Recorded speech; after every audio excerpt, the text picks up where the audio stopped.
Hey y'all, I'm Pastor Adam Carnell, welcoming you to another episode of Emmanuel Engage.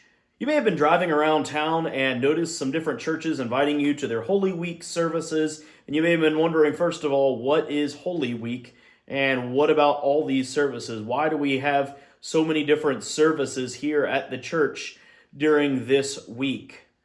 So, first of all, Holy Week remembers the last week of Jesus' life and into his resurrection. Some churches have worship services each day during Holy Week.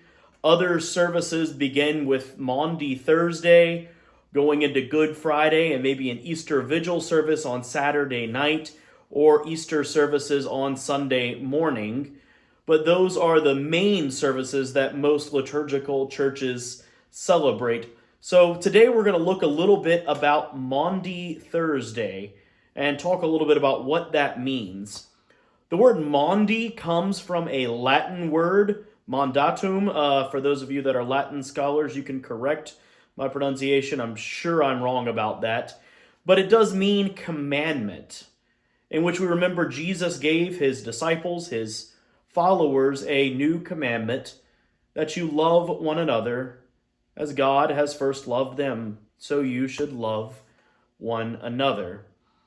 This was given during his Last Supper with his disciples. It was talked about as a Passover meal in which he took bread and a cup, and he gave thanks, and he broke the bread and gave it to his followers, saying, "Take and eat.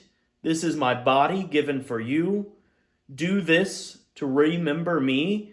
And again, after supper, he took the cup, and he passed it around to his disciples and said, "Take and drink. This cup is the new covenant in my blood, shed for you and for all people for the forgiveness of sins. Do this to remember me." And so with that, he instituted the sacrament of Holy Communion. It's something that we celebrate each and every Sunday here at Emmanuel. And of course, we will celebrate it at our Maundy Thursday worship service. But another important part of that Maundy Thursday worship service is when we remember Jesus taking off his outer cloak and wrapping a towel around himself and beginning to wash his disciples' feet. And so I have an icon here that I'd like to take you just a chance to take a look at it to remember when Jesus washed his disciples' feet. Feet aren't exactly the cleanest thing, and especially if you've been walking through the dusty roads of first century Palestine. And so washing feet was something for servants to do. And so Jesus did this as an example of service, as an example of how you should love one another. Jesus still invites us to love one another in that way, even today, even when it's hard. Perhaps especially when it's hard.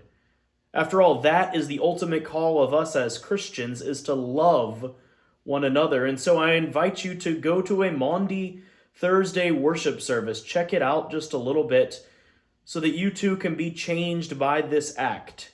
So we will invite people forward during our worship service to have their feet washed, as well as to break bread and drink from a cup, as we remember Holy Communion and the institution of service that Jesus calls us to, that Jesus commands us to, Maundy Thursday. We'll see you at 7 p.m. here at Maundy Thursday, and until then, we'll see you soon.